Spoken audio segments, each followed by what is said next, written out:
Movie की शुरुआत में हमें मैक्स नाम का आदमी दिखाया जाता है जो कि किसी ज़माने में पुलिस वाला था। उसके बाद दुनिया में न्यूक्लियर वार की वजह से पूरी दुनिया तबाह हो गई, हवा दूषित हो गई और ज़मीन बंजर हो गई। उसके बाद इस दुनिया में कोई सरकार या कोई पुलिस नहीं है, जिसके पास पानी और खाना है वही यहाँ का बादशाह है। मैक्स को हमेशा अपनी फैमिली के विजन आते हैं जो कि अब इस दुनिया में नहीं है। उसके बाद मैक्स अपनी गाड़ी निकाल कर यहाँ से जा रहा होता है, तभी कुछ गाड़ियाँ उस पर हमला कर देती हैं। उसके गाड़ी को पलटा देते हैं और उसको पकड़कर अपने साथ लेके जाते हैं। उसके बाद वो लोग मैक्स पर एक टैटू लगाते हैं, वो होता है ओ नेगेटिव। ओ नेगेटिव मतलब मैक्स का ब्लड ग्रुप। ये लोग ऐसा इसलिए कर रहे हैं क्योंकि यहाँ का रेडिएशन की वजह से इनकी बॉडी कमज़ोर है और इनको ब्लड की ज़रूरत है, इसलिए मैक्स को इन्होंने गुलाम बनाया होता है। उसके बाद वो लोग मैक्स पर एक गुलामी की मोहर लगाने वाले थे, लेकिन मैक्स वहाँ से भाग जाता है।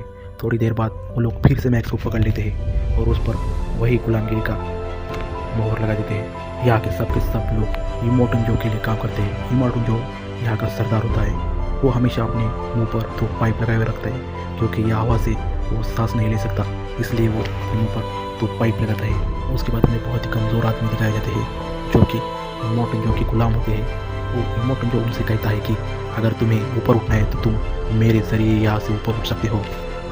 उसके बाद इमोर्टन जो पानी का नल खोल देता है, ऐसा इसलिए क्योंकि यहाँ पर पानी की बहुत दिक्कत है, इसलिए इन लोगों को गुलाम की ज़िंदगी जीनी पड़ रही है। उसके बाद हमें एक लड़के को दिखाया जाता है जिसका नाम फ्यूरोसा होता है और वो भी इमोर्टन जो के लिए काम करती है और इमोर्टन जो ने उसे तेल लाने के लिए भेजा होता है, लेकिन वो अपना रास्ता बदल लेती है और ये सब इमोर्टन जो अपनी दूरबीन से देख रहा होता है। तभी वो भाग कर एक रूम में जाता है और वहाँ देखता है कि वहाँ पर कुछ भी नहीं है। इसका मतलब उसने इन चारों लड़कियों को भी अपने साथ लेकर यहाँ से भागने की कोशिश की है। वो जल्दी से जाकर अपने सिपाहियों के पास जाता है और उनसे कहता है कि मुझे वो 4 लड़कियाँ और फ्यूरोसा जिंदा चाहिए। ये सुनकर ये लोग बहुत ही खुश होते हैं और वो निकल पड़ते हैं फ्यूरोसा को ढूंढने के लिए।